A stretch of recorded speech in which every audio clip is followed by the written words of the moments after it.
Good evening बच्चों, कैसे हैं आप लोग। आई होप कि आप बहुत अच्छे होंगे और री नीट की तैयारी बहुत जोरदार तरीके से कर रहे होंगे। बहुत कम टाइम बचा है बेटा, पूरी एनर्जी पूरी ताकत लगा के काम करो। ठीक है, जितनी एनर्जी जितनी ताकत के साथ काम करोगे वही आपके रिजल्ट को बनाएगा। ठीक है, कुछ नया पढ़ने की कोशिश मत करो, जितना है पुराना उतना रिवाइज करो, ज्यादा से ज्यादा क्वेश्चन प्रैक्टिस करो। तो आज हम पीवाईक्यू सीरीज में एक नया चैप्टर लेके आए हैं, केमिकल काइनेटिक्स। इसके भी एक दो पार्ट लेके हम आएंगे, 2-3 पार्ट। तो केमिकल काइनेटिक्स के बहुत शानदार क्वेश्चंस आपके सामने मैं लेके आया हूँ। अगर आप इसको लगाते हैं, आप इसको देखते हैं, अच्छे से प्रैक्टिस करते हैं, तो काफी अच्छी प्रैक्टिस आपकी हो जाएगी। मतलब जैसे एग्जाम में आते हैं बिल्कुल डिट्टो वैसे ही क्वेश्चंस हम आपके सामने लेके आए हैं। तो ज्यादा देर ना करते हुए चलिए पहला क्वेश्चन देख लेते हैं। पहला क्वेश्चन क्या है, ध्यान से देखना बेटा। पहला क्वेश्चन है कि in a catalytic conversion of N2 to NH3 by Haber's process, the rate of reaction was expressed as change in the concentration of ammonia per time is 40 into 10 raised to power minus 3 mole per liter per second. If there are no side reaction, the rate of the reaction as expressed in term of hydrogen is. तो अगर ऐसे कोई question आते हैं बेटा, सबसे पहले आपको हैबर्स प्रोसेस में आपको पता है कि अमोनिया का फॉर्मेशन होता है, तो इसकी रिएक्शन क्या होगी, N2 plus thrice H2 gives twice NH3। ठीक है बेटा, अगर हम इसका इंस्टेंटेनियस रेट लिखें तो क्या होगा, minus d N2 upon dt equal to -1/3 d H2 upon dt equal to 1/2 d NH3 upon dt। ठीक है, इसमें कह रहा है कि change in concentration of ammonia per time is 40 into 10 raised to power minus 3। Then find hydrogen का expression आपको दिखाना है। ठीक है, तो हाइड्रोजन और अमोनिया को देखना है, इसको और इसको। तो हम इसको लिख सकते हैं -1/3 d H2 upon dt equal to 1/2 d NH3 upon dt। ये है rate of disappearance of H2 and है ये है rate of appearance of ammonia. Ammonia का दिया हुआ कंसंट्रेशन पर टाइम कितना, मतलब इसकी पूरी वैल्यू कितनी दी रखी है बेटा, 40 into 10 raised to power minus 3। तो आप इसको ऐसे कर सकते हैं बेटा, है ना। H2 का पूछा है, इसको लिख सकते हैं minus d H2 upon dt equal to 1/2 into, ये उधर जाएगा तो कितना हो जाएगा, 3/1 डी NH3 अपॉन dt। इसको और आगे सॉल्व करो, कितना हो जाएगा, 1/2 इंटू 3/1, इस पूरे प्लेस पे कितना रखेंगे, 40 into 10 raised to power minus 3। ठीक है, तो ये 20 हो जाएगा बेटा, ये यहाँ से कैंसिल हो जाएगा, तो फाइनल आंसर आ गया 60 into 10 raised to power minus 3 मोल पर लीटर पर सेकेंड, ये आपका आंसर आ जाएगा। तो करेक्ट आंसर कौन सा हो जाएगा बेटा, ए। बिल्कुल अच्छा क्वेश्चन है, कर सकते हो। ठीक है, चलिए पहला क्वेश्चन देख लीजिए, स्क्रीनशॉट ले लीजिए आप, फिर हम लोग चलते हैं दूसरे नंबर के क्वेश्चन पे। बिल्कुल इजी क्वेश्चन है बेटा। चलिए सर, पहला क्वेश्चन आपने कर लिया होगा। अब हम चलते हैं सेकंड नंबर के क्वेश्चन पे। ठीक है, सेकंड नंबर का क्वेश्चन देखिएगा। तो सेकंड नंबर का क्वेश्चन क्या है, जरा ध्यान से देखना बेटा, एकदम अच्छे से देखिएगा सेकंड नंबर का क्वेश्चन। सेकंड नंबर का क्वेश्चन क्या है बेटा, ए फर्स्ट ऑर्डर रिएक्शन है जो specific reaction rate of 10 raised to power minus 2 second inverse, how much time it will take for 20 gram of the reactant to reduce 5 gram। सबसे पहले आप मुझे बताओ कि सेकंड इनवर्स मतलब ये टाइम इनवर्स है। टाइम इनवर्स का मतलब ये हो गया रेट कांस्टेंट दिया हुआ के की वैल्यू कितनी दी है बेटा, 10 raised to power minus 2 second inverse. Second inverse का मतलब ये हो गया कि ये कौन से ऑर्डर की रिएक्शन है, फर्स्ट ऑर्डर की। फिलहाल इसमें मेंशन भी किया है कि फर्स्ट ऑर्डर रिएक्शन है। हम order of the reaction check कर सकते हैं रेट कांस्टेंट की यूनिट से, ये तो पता होगा ना आपको। ठीक है, अब इससे पूछा how much time it will take for 20 gram of the reactant to reduce 5 gram. ठीक है, तो हम एक काम करते हैं, पहले हम हाफ लाइफ निकाल लेते हैं बेटा। ठीक है, तो आपको पता है टी हाफ इक्वल टू क्या हो जाएगा, 0.693 अपॉन के। तो कितना हो जाएगा, 0.693 upon 10 raised to power minus 2, ऊपर जाएगा तो कितना हो जाएगा 0.693 इंटू 10⁻²। 100 से मल्टीप्लाई करोगे 69300, डेसिमल 3 प्लेस पे लगाओगे तो कितना आ जाएगा 69.3, नियर अबाउट इसको कितना मान लेना है 69 मान लेना। तो ये बेटा आ गया आपका 69, ठीक है। ये आपका आ गया बेटा टी हाफ। क्या आ गया बेटा टी हाफ। अब बेटा 20 ग्राम को रिड्यूस करना है 5 ग्राम तक, तो देखो 20 का आधा कितना होता है 15, सॉरी 20 का आधा कितना हो जाता है 10, 10 का आधा कितना होता है बेटा 5, ठीक है। तो मतलब 20 से 10, 10 से 5, तो 20 से 10 होने में मतलब हाफ लाइफ कितना लग रहा है 69, कितना लग रहा है बेटा 69, ठीक है। फिर आप बताइए 10 से फिर 5 हो रहा, फिर एक हाफ लाइफ लगेगा, मतलब फिर से 69 लगेगा। तो दोनों बताओ टोटल टाइम कितना लगेगा 69 + 69, तो कितना हो गया 9 और 9 18 हो गया, और 6 6 12 1 13, मतलब 138 के आसपास आएगा। और तो मतलब ये आएगा ए ऑप्शन। क्या आ जाएगा बेटा ए ऑप्शन। थोड़ा सा इसमें दिमाग लगाना था, लॉजिकल क्वेश्चन है, फॉर्मूला वाला कुछ नहीं लगाना, सीधा सीधा आपको रेट कांस्टेंट दिया टी हाफ निकाल लेना, हाफ लाइफ आ गया, ठीक है। फिर 20 से 5 में आपको आना है, तो 20 से पहले 10 आएगा, फिर 10 से 5 आएगा, मतलब 2 हाफ लाइफ लगेंगे। कितने हाफ लाइफ लगेंगे 2, पहला हाफ लाइफ 69, दूसरा भी 69, तो दोनों को ऐड कर दोगे, टोटल टाइम कितना लग जाएगा 138। अच्छा क्वेश्चन बेटा, देख सकते हो आप, ठीक है। 2 टी हाफ, एक टी हाफ यहाँ लग रहा है और एक टी हाफ यहाँ लग रहा है। चलिए बेटा, अब हम चलते हैं तीसरे नंबर के क्वेश्चन पे। दूसरा काफी अच्छा क्वेश्चन था, तीसरा नंबर देख लेते हैं, ठीक है। तीसरे नंबर का क्वेश्चन देखते हैं फटाफट। देखिए तीसरा नंबर का क्वेश्चन देखिए बेटा ध्यान से, the activation energy of A reaction can be determined from the slope of which of the following graph. मतलब इससे पूछ रहा है कि जो आपका एक्टिवेशन एनर्जी है, आपको एक्टिवेशन एनर्जी किस स्लोप से मिल सकता है, मतलब किस ग्राफ के स्लोप से मिल सकता है। तो ठीक है, हम देखते हैं इसको बेटा, है ना, समझ में आया ना बेटा। तो अगर हम ln के वर्सेस 1/t का ग्राफ देखें, किसका देखें बेटा ln के वर्सेस 1/t, तो आपने अगर इसको देखा है तो आपने एक इक्वेशन पढ़ा था log a equal to log a minus EA/RT। हालांकि ये जो इक्वेशन है कहां से आया, अरेनियस इक्वेशन से। कैसे, k equal to a e की पावर माइनस EA/RT, ठीक है बेटा। इसी का आप लॉगरिथम फॉर्म आप यहाँ देख रहे हैं। तो ग्राफ किसके किसके ln के वर्सेस 1/t, आप दोनों का ग्राफ सेम ही बनता है, log के 1/t का भी ग्राफ वही बनता है। तो ठीक है, अब अगर हम इसको स्ट्रेट लाइन इक्वेशन से मैच करें तो y इक्वल टू क्या आ जाएगा mx, और ये हो गया इंटरसेप्ट। तो देखो बेटा x एक्सिस पे क्या हो गया 1/t, ठीक है, y एक्सिस पे log के हो गया, तो स्लोप क्या हो गया बेटा, स्लोप किस, मतलब जो एक्टिवेशन एनर्जी है EA/R, यही m के बराबर है ना, और m का मतलब हो गया स्लोप, मतलब इसी स्लोप वाले में एक्टिवेशन एनर्जी आ रहा है।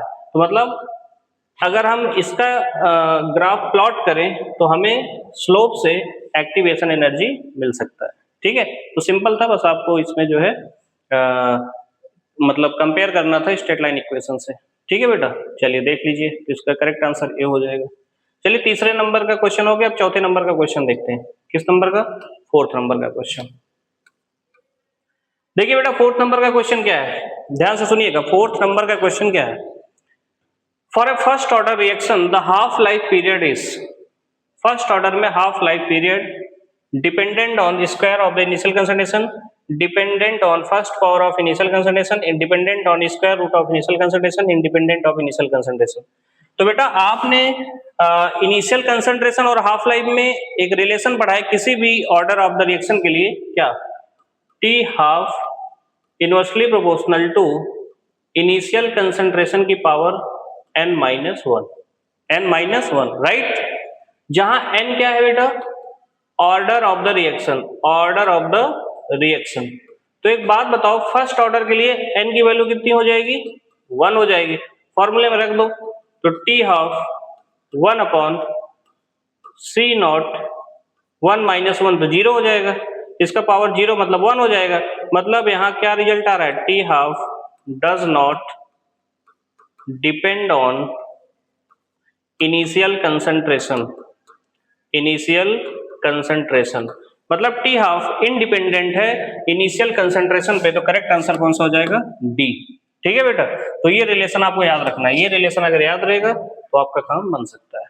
समझ में आया ना बेटा, रट्टा नहीं पड़ेगा फिर। चलिए चौथा क्वेश्चन हो गया, अब हम पांचवें क्वेश्चन की तरफ चलते हैं। बढ़िया क्वेश्चन था, देख सकते हैं इसको।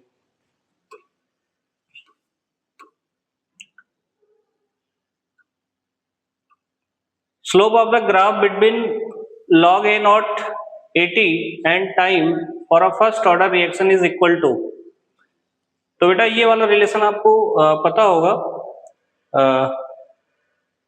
k equal to 2.303 upon t log a naught upon 80। ठीक है, अब आपको करना क्या है बेटा कि इसको थोड़ा सा रीअरेंज करना है, तो kt इक्वल टू हो जाएगा 2.303 log a नॉट अपॉन 80। अब ये इधर चला जाएगा तो क्या हो जाएगा, अगर ये इधर रहेगा और हम इसको इधर भेज दें तो kt upon 2.303 equal to log a naught upon 80। ठीक है, अगर हम इसको स्ट्रेट लाइन इक्वेशन से मैच करें तो क्या हो जाएगा, y इक्वल टू, ठीक है, टाइम x एक्सिस पे टाइम होना चाहिए, तो इसका मतलब हो जाएगा ये स्लोप हो गया m और ये x हो गया, ये y हो गया। ठीक है, तो इसमें आपका स्लोप क्या पूछा है, स्लोप की वैल्यू क्या होगी, तो यहाँ m इक्वल टू कितना हो जाएगा, k अपॉन 2.303। तो करेक्ट आंसर कौन सा हो जाएगा आपका, a is the correct answer. ठीक है, तो ध्यान से देख लिया इसको कैसे किया गया, इंटीग्रेटेड रेट कांस्टेंट लिखा गया फर्स्ट ऑर्डर के लिए। ठीक है, और इसको रीअरेंज किया गया, फिर स्ट्रेट लाइन इक्वेशन से कंपेयर किया गया, तो स्लोप की जो स्लोप का जो वैल्यू आ रहा है किसके बराबर आ रहा है, k अपॉन 2.303। चलिए अब 6 नंबर का क्वेश्चन देखते हैं।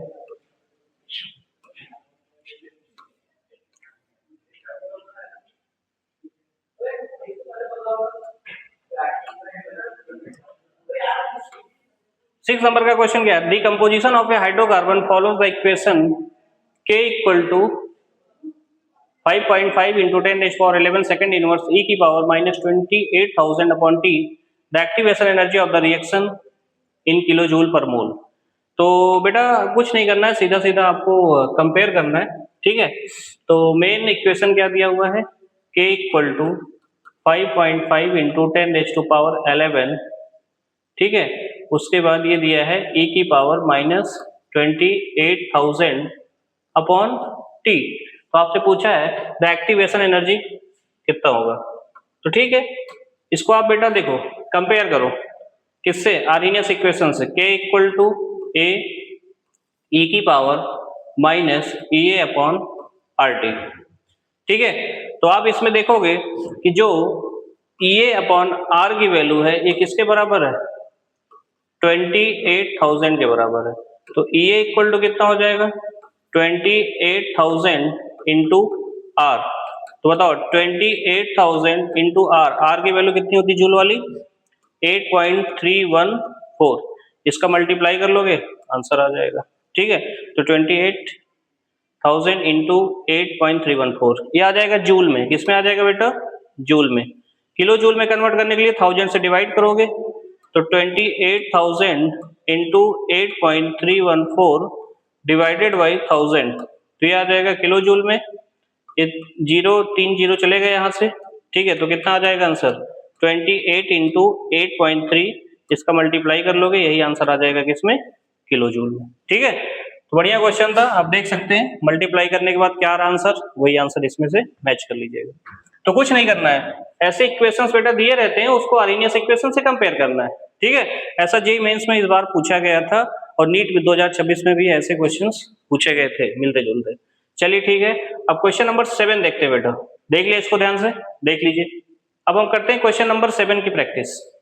चलिए क्वेश्चन नंबर 7 क्या है, जरा ध्यान से देखना बेटा। क्वेश्चन नंबर 7 क्या है, ध्यान से देखिएगा।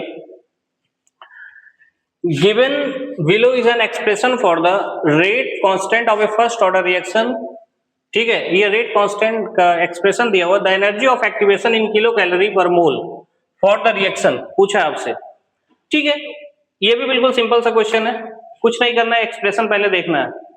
ln k equal to 14.34 minus 1.25 into 10⁻⁴ divided by T. ये नीट 2026 का पेपर में आया था। ठीक है, अब इसको हम कंपेयर कर लेते हैं किससे बेटा, आर्हेनियस इक्वेशन से। बताओ बेटा, आर्हेनियस इक्वेशन से कंपेयर कर लोगे तो ये k हो जाएगा, ये a हो जाएगा, और e की power e upon R T. तो इसका मतलब हो जाएगा कि जो एक्टिवेशन एनर्जी है, एक्टिवेशन एनर्जी कहने का मतलब है कि E अपॉन आर, इसकी वैल्यू कितनी है 1.25 इंटू 10⁻⁴। तो E इक्वल टू कितना हो जाएगा 1.25 इंटू 10⁻⁴ इंटू आर की वैल्यू कैलोरी में कितनी होती है 1.98, मतलब हम 2 रख सकते हैं इसको, तो कितना हो जाएगा 10, तो 2.5 ये आ जाएगा आपका बेटा कैलोरी में, किसमें आ जाएगा, तो हमें इसको किलो कैलोरी में चेंज करेंगे, मतलब ये नियर अबाउट कितने का आ जाएगा 25 के आसपास। मतलब इसका करेक्ट आंसर इसमें से कौन सा मिल रहा है, डी। ठीक है, कुछ नहीं करना, ऐसे क्वेश्चन बहुत इजी होते हैं, बस कंपेयर करना होता है अपने को किससे बेटा, आर्हेनियस इक्वेशन से कंपेयर करके इसको सॉल्व कर देना है। ठीक है, कुछ नहीं है, बहुत इजी क्वेश्चन है, हलवा क्वेश्चन है, कर सकते हो। चलो ठीक है बेटा, अब 8वें नंबर का क्वेश्चन हम देखते हैं। 8वें नंबर का क्वेश्चन देखते हैं कि क्या है। देखिए 8वें नंबर का क्वेश्चन क्या है, 8वें नंबर का question, zero order reaction, first order, second order, third order, इसको मैच करना है यूनिट ऑफ रेट कांस्टेंट से। तो बेटा प्यारे बच्चों, आपको पता होगा कि रेट कांस्टेंट की यूनिट कैसे निकालते हैं, बता सकते हो रेट कांस्टेंट का यूनिट कैसे निकाल सकते हो, तो बताओ भैया, यूनिट निकालने का जो फॉर्मूला होता है क्या होता है, बताओ मुझे फटाफट, मोल लीटर इनवर्स की power 1 minus n time inverse. ठीक है, n क्या है बेटा, ऑर्डर ऑफ द रिएक्शन। अगर बेटा हम जीरो ऑर्डर की बात करेंगे तो यहाँ जीरो आ जाएगा, n की वैल्यू कितना आ जाएगा, जीरो। अगर हम जीरो ऑर्डर की बात करें तो n बराबर कितना आ जाएगा, जीरो आ जाएगा। यहाँ जीरो रखोगे तो क्या हो जाएगा, mole litre inverse time second में, तो सेकेंड इनवर्स, मतलब जीरो ऑर्डर के लिए क्या हो जाएगा, mole litre inverse second inverse. तो मतलब हो जाएगा ए का फोर्थ किस में मिल रहा है, ए में मिल रहा है, बी में मिल रहा है, डी में मिल रहा है, मतलब सी ऑप्शन तो गया। ठीक है, चलिए अगर हम बेटा फर्स्ट ऑर्डर की बात करें, फर्स्ट ऑर्डर की बात करें तो फर्स्ट ऑर्डर में n इक्वल टू कितना हो जाएगा 1, और अगर मैं यहाँ 1 रखते हैं तो 1 माइनस 1 जीरो, किसी पावर जीरो तो 1 हो जाती है वैल्यू, तो बचेगा क्या, टाइम इनवर्स मतलब सेकंड इनवर्स। यहाँ केवल बच जाएगा सेकंड इनवर्स, तो सेकंड इनवर्स केवल किसमें बच रहा है, थर्ड में, इसका मतलब b का हो जाएगा 3। तो b का 3 किसमें बेटा, b का 3 इसमें भी है, इसमें भी है, इसमें भी है, तो मतलब ये नहीं होगा ऑप्शन, तो b का थर्ड या तो ये या तो a का फोर्थ। ठीक है, अब और भी चेक कर लेते हैं, सेकंड ऑर्डर की बात करते हैं। सेकंड ऑर्डर में क्या हो जाएगा, n बराबर 2 हो जाएगा, तो n बराबर 2 में क्या चेक करोगे भैया, -1 हो जाएगा ना, तो ये हो जाएगा मोल इनवर्स, ठीक है, litre second inverse, mole inverse litre second inverse, मतलब ये सेकंड ऑर्डर के लिए हो जाएगा, मतलब फर्स्ट, सी का फर्स्ट हो जाएगा, तो सी का फर्स्ट इसमें भी है, इसमें भी है। ठीक है, अब बेटा डी का देख लेते हैं, डी मतलब थर्ड ऑर्डर मतलब यहाँ 3 हो जाएगा, 1 माइनस 3 -2 हो जाएगा, ये क्या हो जाएगा बेटा, देखिए 3 रखने मतलब -2, तो ये हो जाएगा मोल रेज़ टू पावर -2, और यहाँ हो जाएगा लीटर की पावर 2 सेकंड इनवर्स। तो बताओ कौन सा हो जाएगा बेटा, मोल की power -2 litre square second inverse, तो मतलब डी का सेकंड हो जाएगा, डी का सेकंड, तो डी का सेकंड, अरे तो दोनों ऑप्शन सेम लग रहे हैं बेटा, चलिए ठीक, ये दोनों ऑप्शन सेम हो गए हैं तो करेक्ट है, मतलब देखिए इसमें कोई एक ऑप्शन तो डिफरेंट रहेगा, नहीं तो डी का सेकंड, मतलब ये तो दोनों ऑप्शन सही हो गए फिर इसमें। ठीक है, इसमें दोनों ऑप्शन सही लग रहे हैं, है ना, इसमें दोनों ऑप्शन सही लग रहे हैं। ठीक है, मतलब इस फॉर्मूले से हम निकालते हैं, जो ये वाला आपने फॉर्मूला पढ़ा है, ये वाला फॉर्मूला अगर आपको याद है तो आप फटाफट इसको मैच कर सकते हैं, कुछ बहुत बड़ी बात नहीं इसमें। चलिए अगला क्वेश्चन देखते हैं फटाफट। 8 क्वेश्चन हो गया, 9th क्वेश्चन देखते हैं बेटा। 9th में क्या है, the half life of a first order reaction is 1 hour what fraction of the reactant will remain after 3 hours. Okay, मतलब कह रहा है कि the half life of a first order reaction is 1 hour. तो T half कितना है बेटा, 1 hour, ठीक है। What fraction of the reactant will remain after 3 hours, मतलब ये पूछ रहा है कि 3 आवर्स, आफ्टर 3 आवर्स कितना रिएक्टेंट बचेगा, ये आपसे पूछ रहा है, ठीक है बेटा। तो ठीक है, कोई बात नहीं, इसमें आप आराम से कर सकते हो। अगर मान लो इनिशियल अमाउंट हम 1 लेते हैं, 1, तो 1 का आधा करोगे तो क्या आएगा, 1/2, 1/2 का आधा करोगे तो क्या आएगा, 1/4, 1/4 का आधा करोगे तो क्या आएगा, 1/8। तो 1 से हाफ आने में हाफ लाइफ कितना है, 1 आवर्स। टोटल हाफ लाइफ कितना लग रहा है, 3। तो 3 लाने का मतलब एक और लेना पड़ेगा, एक और लेना पड़ेगा, 1 आवर्स। तो 1 + 1 + 1 मतलब टोटल 3 आवर्स बाद कितना अमाउंट बच जाएगा, 1/8। तो इसका करेक्ट आंसर कौन सा हो जाएगा, ए, मतलब 1/8। सीधा सीधा लॉजिकल क्वेश्चन है, इसमें ज्यादा फॉर्मूला का लगाने चक्कर नहीं पड़ना है, सीधा सीधा आपको याद कर लेना है कि इनिशियल अगर 1 है तो इसका आधा 1/2, इसका आधा 1/4, इसका आधा 1/8। तो 1/8 तक, ये 1/8 आने तक कितने हाफ लाइफ लग जाएंगे बेटा, 3 आवर्स, ठीक है। चलिए, बहुत अच्छा क्वेश्चन था, कर सकते हो इसको। अभी चलते हैं 10वें नंबर के क्वेश्चन पे। 10वां नंबर का क्वेश्चन देखिए बेटा,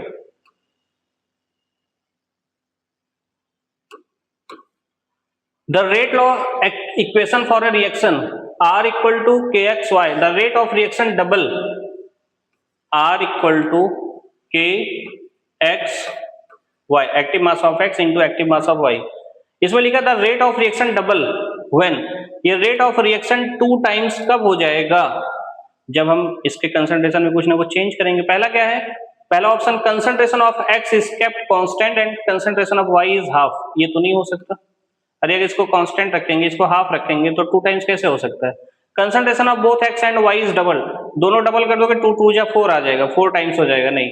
concentration of x is double and concentration of y is kept constant, concentration of y is double and concentration of x is half, ये भी नहीं हो सकता, ठीक है। तो ये भी नहीं हो सकता, ये करेक्ट आंसर है कि अगर हम x को डबल कर दें, x को क्या कर दें, डबल, ठीक है, और y को क्या रखें बेटा, y को कांस्टेंट रखें। अगर 1 है तो 1 ही रखते हैं, मान लो सपोज दैट इनिशियल 1 है, तो बताओ 2 1 = 2 हो जाएगा ना, तो रेट ऑफ रिएक्शन कितना हो जाएगा, 2 हो जाएगा। तो करेक्ट आंसर कौन सा हो जाएगा, सी, ठीक है।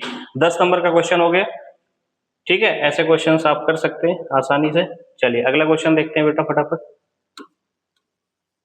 11th क्वेश्चन देखिए, 11th बेटा थोड़ा सा दिमाग लगाओगे इसमें हो जाएगा, ठीक है। आसान क्वेश्चन है, लेकिन मतलब कह सकते हो ऐसे क्वेश्चंस आ सकते हैं क्योंकि थोड़ा सा इसमें ट्विस्ट है, ठीक है, जरा ध्यान से देखना।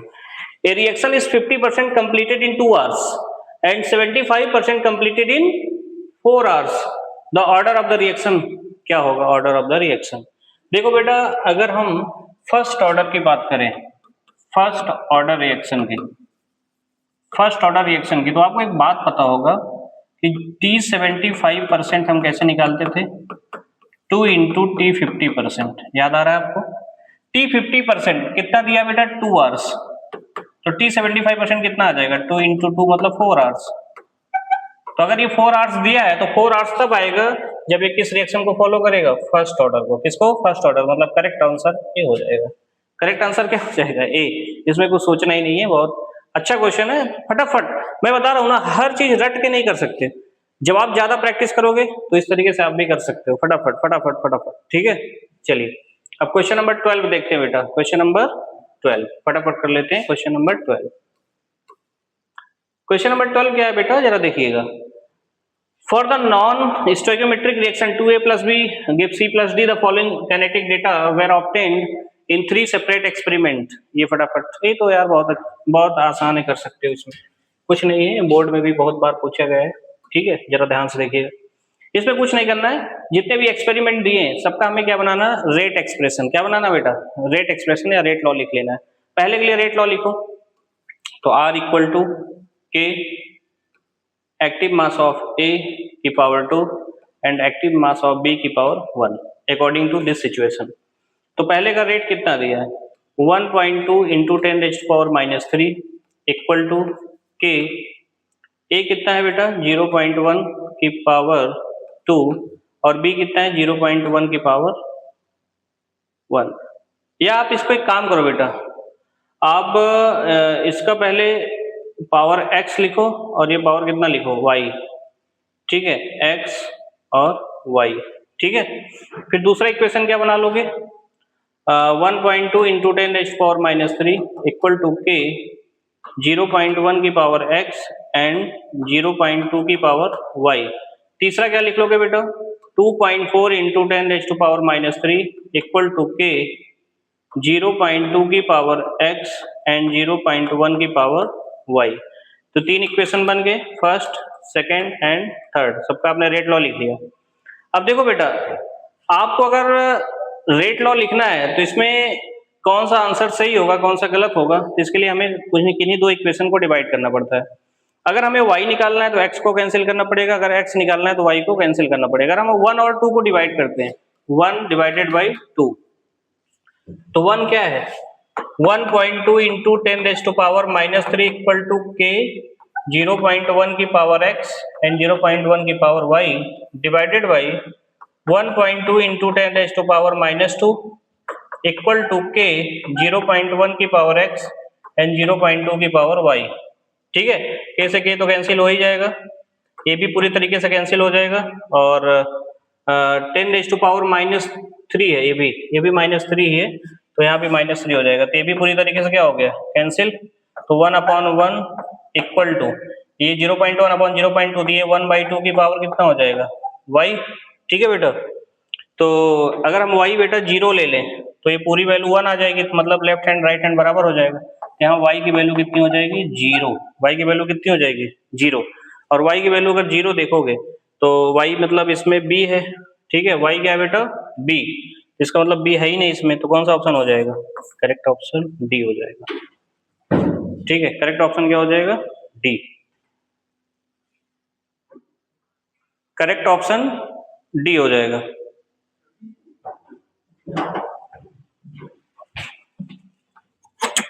छोटा वाला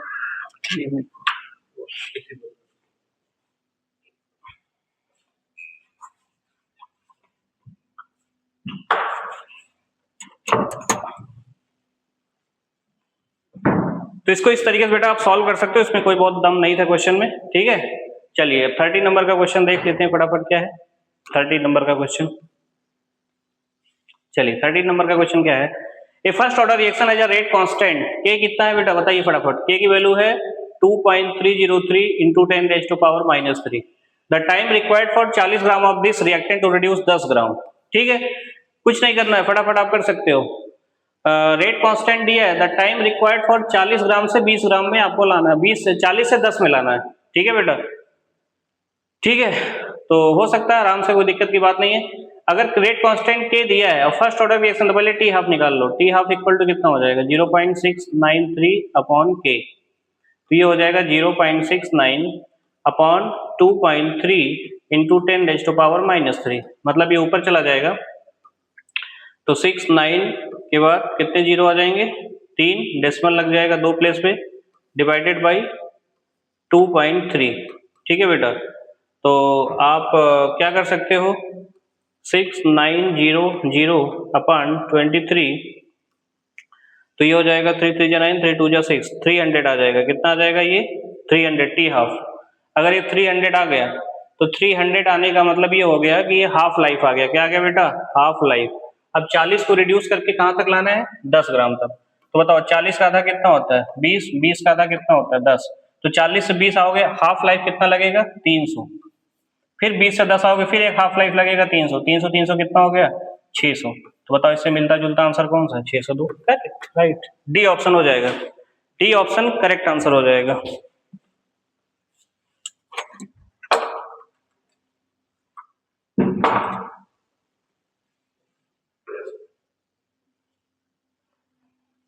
तो डी ऑप्शन हो जाएगा बेटा करेक्ट, बिल्कुल एकदम सिंपल सा है, लॉजिकल, देखो बेटा बिल्कुल दिमाग लगाओ, लॉजिक से करो इसको।